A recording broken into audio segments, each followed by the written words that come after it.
Magma ज्वालामुखी और किसकी उत्पत्ति? भूकंप की।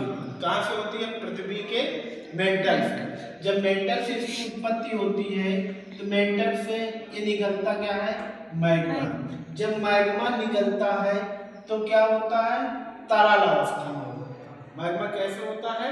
मैग्मा तरल अवस्था में होता है। जब मैग्मा तरल अवस्था से बाहर निकलता, किसके सहारे बाहर निकलता? ज्वालामुखी नली के सहारे। जब ज्वालामुखी नली के सहारे बाहर निकलता है मैग्मा, तो इस बाहर निकलते हुए भाग में जो छोटा सा छिद्र होता है उसको क्रेटा कहा जाता है। और इसी छोटे, जब एक समय कई बार निकलता है, लगातार निकलता रहता है, तो इस भाग को क्या कहा जाता है? इसी भाग को कालडेरा कहा जाता है। जब इसका छिद्र क्या हो जाता है? बड़ा हो जाता है। जब ज्वालामुखी लावा मैग्मा बाहर निकलता है तो ये लगातार निकलता है, तो लगातार कंटिन्यू निकलने की वजह से इसका छिद्र क्या हो जाता है? बड़ा हो जाता है। जब छिद्र बड़ा हो जाता है इसको कालडेरा कहा जाता है। अब जब लावा बाहर निकलता है तो इसे लावा कहा जाता है। जब ये बाहर निकलता है तो ये कठोर अवस्था में होता है और इसी को लावा कहा जाता है। लावा निकलने के साथ क्या पाया जाता है? सबसे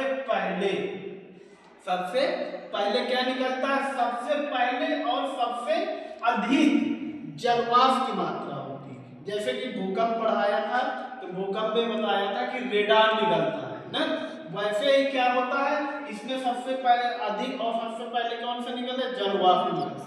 जब जलवाष्प निकलता है, लेकिन जलवाष्प के साथ में इसमें ऑक्सीजन है, धूल कण वगैरह निकलते, जो उसी धूल कण से ये चट्टानें बनी हुई होती है ना। तो अब इसमें से फिर उसके बाद वायुमंडल में किसकी मात्रा होती? Sulphur dioxide.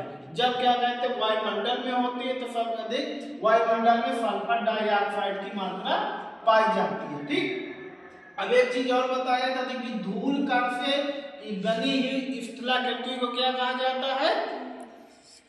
ठीक, फ्यूमस। अब उसके बाद जो धूल और गैस के साथ, गैस और धूल के साथ बनी हुई स्थलाकृति को क्या कहा जाता है? शेल्फर तारा ना।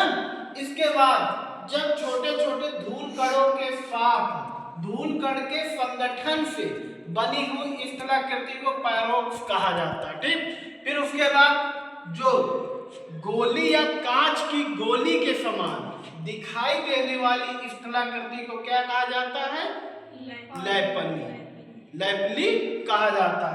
अब लैपली के संगठन को और इसके पैरोक्स के संगठन को क्या कहा जाता है? टप कहा जाता है।